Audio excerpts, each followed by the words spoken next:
أرسل رسوله بالهدى ودين الحق ليظهره على الدين كله ولو كره الكافرون أشهد أن لا إله إلا الله وحده لا شريك له وأشهد أن محمدا عبده ورسوله اللهم صل على محمد وعلى آله وأصحابه ومن تبعهم بإحسان إلى يوم الدين وقال الله تعالى في القرآن الكريم إنا أعطيناك الكوثر فصل لربك وانحر إن شانئك هو الأبتر. Hadirin hadirat Bapak Ibu sedang jemaah yang berbahagia, bersyukur kita kepada Allah Subhanahu wa taala dalam limpahan rahmat karunia-Nya.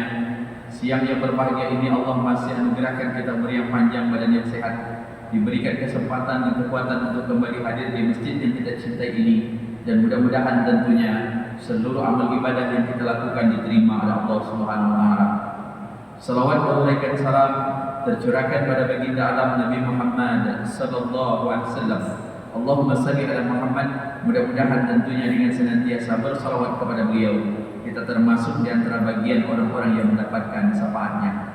Hadirin Bapak Ibu sedang jemaah yang berbahagia, hari ini kita berada di hari yang ke-17 di bulan ini, dan insya Allah lebih kurang 13 hari ke depan kita segera menikmati bulan Dzulhijjah. Kalau kita lihat Al-Quran, maka sesungguhnya Allah memberikan di antara hari-hari itu ada hari yang sangat mulia. Kalau kita lihat di bulan Ramadan, maka seluruh bulan Ramadan itu adalah hari yang baik. Tapi 10 hari terakhir di bulan Ramadan itu jauh lebih baik di antara hari-hari yang ada. Demikian juga ketika para ulama mengatakan sesungguhnya ada 10 hari yang siangnya lebih baik daripada bulan-bulan yang lain. Maka ulama sebagian mengatakan bulan itu adalah bulan Dzulhijjah dari tanggal pertama sampai tanggal ke-10. Mengapa demikian? Karena sesungguhnya pada bulan Dzulhijjah ini terkumpul seluruh amalan yang mesti kita lakukan. Kalau orang mengatakan puasa ada bulan Ramadan, maka di bulan Dzulhijjah itu ada puasa yang juga tidak kalah mulianya, yakni puasa Arafah. Bahkan ada amal ibadah yang bisa jadi dia tidak ada di bulan lain, tetapi ada di bulan Dzulhijjah, itulah menunaikan ibadah haji. Maka sedang jemaah yang berbahagia, karena itu pula lah kita memang dianjurkan untuk melakukan amalan. Kalau kemungkinan kita tidak bisa menunaikan ibadah haji, maka orang yang bermukim atau orang yang tinggal di tempatan, maka mereka disunahkan untuk berkorban. Maka sidang jemaah yang berbahagia, itulah kita sampaikan hari ini. Ketika mudah-mudahan Allah memberikan rezeki kita bisa untuk berkorban, maka mari kita berkorban. Sebuah pertanyaan yang selalu muncul, di mana mestinya kita berkorban? Sidang jemaah yang berbahagia, sebenarnya berkorban itu bukan masalah tempat. Korban itu adalah masalah penyembelihannya. Maka tidak ada dalil dan tidak juga disebutkan di mana tempatnya. Namun demikian, ada ungkapan yang pernah diungkapkan oleh Ibnu Qayyim Al-Jauziyah. Dia mengatakan semakin besar manfaat korban itu, maka semakin besar pula pahala yang kita dapatkan. Sekali lagi sidang jemaah yang berbahagia, tidak ada dalil yang mengatakan di mana kita berkorban atau di tempat mana kita yang paling afdal berkorban. Tapi para ulama hanya mengatakan semakin banyak manfaat dari faedah dari korban itu, maka semakin besar pula manfaat pahala yang kita dapatkan. Maka sidang jemaah yang berbahagia, bisa jadi ada di antara kita yang berkorban di sebuah tempat yang kemungkinan jumlah penduduknya banyak, tapi orang yang berkorban sedikit. Atau bisa jadi di sebuah tempat yang kemungkinan tidak ada orang berkorban, diakibatkan oleh faktor ekonomi. Kemudian kita berkorban di tempat itu, maka insya Allah di tempat itu paling afdal. Dan namun demikian, yang kedua itu ada disebutkan sebagai syiar. Jadi jangan sampai ada masjid yang berdiri di sebuah komunitas dan orang-orang Islamnya banyak. Di situ juga ada orang-orang yang perlu mendapatkan perhatian dari sisi pembagian daging. Jangan sampai tidak ada orang yang berkorban. Dan yang ketiga, yang tidak kalah pentingnya, memang tidak ada nas secara khusus. Namun demikian ulama kalau merujuk kepada zakat, zakat menjadi sebuah kewajiban. Zakat itu boleh diambil di tempat orang tinggal, tapi didistribusikan kepada mustahik yang mungkin bisa jadi jauh. Maka kalau zakat saja hukumnya adalah wajib, kemudian boleh didistribusikan ke tempat yang lebih jauh, maka mafhum mukhalafahnya apatah lagi kalau dengan kurban. Namun demikian juga tidak ada salahnya kita berkorban di tempat domisili kita, atau di masjid ini, atau di tempat mana Anda berusaha. Karena kalau kita korban di tempat kita tinggal, tentunya banyak pula sunnah-sunnah yang bisa kita lakukan. Pertama, kalau kita lihat, orang yang berkorban itu disunnahkan untuk menyembelih hewan korbannya sendiri. Walaupun maaf, orang berkorban bisa diwakilkan atau mewakilkan orang lain untuk menyembelih. Yang kedua, orang berkorban bisa melihat hewan yang dia akan korbankan. Nah, yang ketiga yang tidak kalah pentingnya apa? Dia bisa menikmati daging itu sepertiga. Karena berdasarkan hadis itu, ulu wadakhir wa tasaddaqu. Makanlah, simpanlah, kemudian sedekahkanlah. Maka kalau mungkin kita berkorban di tempat lain, bisa jadi kita tidak bisa menikmati daging. Tapi kalau di sini, maka insya Allah akan bisa. Nah, yang keempat yang tidak kalah pentingnya adalah kita bisa membangun silaturahim. Maka bapak-bapak yang mungkin hari ini tinggal atau berusaha di sekitar Masjid Taqwa, kami mengajak kita semua yang mungkin Allah berikan rezeki agak lebih dari tempat yang lain. Kami yakin bapak-bapak juga mungkin berkorban di tempat bapak, tapi tidak ada salahnya kita akan berkorban di masjid ini.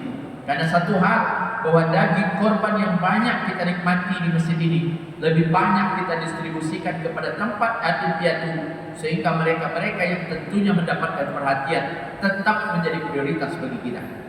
Pertanyaan yang sering muncul kedua, apa hukum berkorban? Dalam hal ini ada terjadi ikhtilaf, terjadi dua kelompok. Satu kelompok mengatakan berkorban itu sunnah muakkadah. Ini kalau dibawa ke dalam mazhab, maka mazhab Syafi'i dan Imam Malik, dia mengatakan orang berkorban itu dia tidak wajib, tapi dia sunnah muakkadah. Sejalan dengan hadis Nabi, "Idza ra'aitumul hilala dzilhijjah wa arada ahadukum an yudhi." Barang siapa yang melihat masuknya bulan Dzulhijjah dan barang siapa yang ingin berkorban, falyumsik an sya'rihi wa asfarihi, maka hendaklah dia tidak memotong rambutnya atau bulu-bulu yang ada melekat pada tubuhnya, dan juga tidak memotong kukunya. Sidang jemaah yang berbahagia, hadis itu ada kalimat aroda. Aroda itu pilihan, yang artinya barang siapa yang berkeinginan. Kalau berkeinginan artinya pilihan, bisa jadi boleh, bisa jadi tidak. Maka jumhur ulama atau diwakili oleh Imam Malik, kemudian juga apa yang disampaikan Imam Syafi'i, ini hukumnya menjadi sunnah muakkadah. Yang kedua, ada kelompok ulama yang mengatakan korban itu wajib bagi orang yang mampu. Ini pertanyaan atau pernyataan dari Imam Abu Hanifah, kemudian Al-Auza'i, dan juga Imam Al-Laitsi. Sampai dia mengatakan ada sebuah hadis, man wajada sa'ah falam yudhi fala yaqrabanna musallana. Barang siapa yang memiliki kemampuan tapi mereka tidak mau berkorban, maka janganlah sesekali mereka mendekati tempat sholat kami. Kalimatnya yang luar biasa, la yaqrabanna. Dalam ilmu orang-orang pesantren mengatakan ada tahqiqnya, pengerasan. Artinya orang yang memiliki kemampuan. Pertanyaannya, siapa kadar orang mampu ini? Maka kalau dibawa ke pendapat Imam Ahmad mengatakan, orang yang dianggap mampu adalah orang yang berhutang untuk berkorban, tapi menjelang tahun yang akan datang dia mampu untuk melunasi hutang itu, maka di situ disebutlah mereka orang mampu. Tapi sedang jemaah yang berbahagia, banyak di antara tempat kita ini kali-kali akhirat dibawa ke dunia, kemudian kali-kali dunia dibawa ke akhirat. Kalau diajak korban, Pak silakan berkorban, tidak apa-apa bapak berhutang dulu, takut Pak Ustaz nanti utangnya tidak terbayar, kami mati, kemudian bagaimana pertanggungjawabkan di akhirat? Betul juga. Tapi begitu dia kredit mobil, ini rezekinya ada dari Allah Pak Ustaz. Ini kan beda. Ketika dunia yang dipikirnya akhirat, ketika akhirat dipikirnya dunia. Maka seumur umur hidup mampu dia berhutang dengan jumlah yang banyak, hal-hal yang tidak perlu dia bisa berhutang, hanya untuk handphone saja dia mesti kredit. Tapi begitu diajak untuk berkorban, dia katakan takut nanti tak terbayar kita mati. Emangnya kalau mati handphone tak terbayar, tak ditanggungjawabkan di akhirat? Maka siapa jemaah yang berbahagia? Maka kalau itu, maka mengikuti apa yang dikatakan oleh Imam Ahmad, maka man istata'a itu orang yang mampu itu seperti dia berhutang, kemudian menjelang masuknya Idul Adha yang akan datang dia mampu, maka dia memiliki kewajiban untuk itu. Kemudian juga timbul pertanyaan, mana yang harus didahulukan? Sedekahkah atau berkorban? Karena pada prinsipnya kalau kita bawa ada dua amalan, yang keduanya bisa kita lakukan, alhamdulillah. Atau mungkin ada pertanyaan yang sering muncul kepada para asatid, Kalau ada seorang anak yang lahir, kemudian pas hari yang ke-7 atau lebih sedikit, sehingga ada pilihan apa yang harus didulukan, apakah mengakikahkan anak kita atau kita berkorban.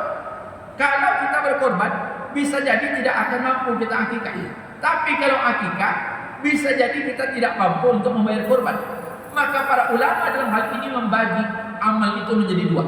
Pertama disebut dengan muasa, amal dengan tenggang waktu yang sangat luas. Yang kedua mudayyak, sempit. Maka kalau dibawa, yang namanya korban itu mudayyak, dia sempit. Waktunya cuma 3 hari saja. 3 hari dan tanggal 10, kemudian nanti 11, 12, 13, atau hari tasyrik sebelum masuknya waktu asar. Sementara yang namanya akikah, muasa itu luas.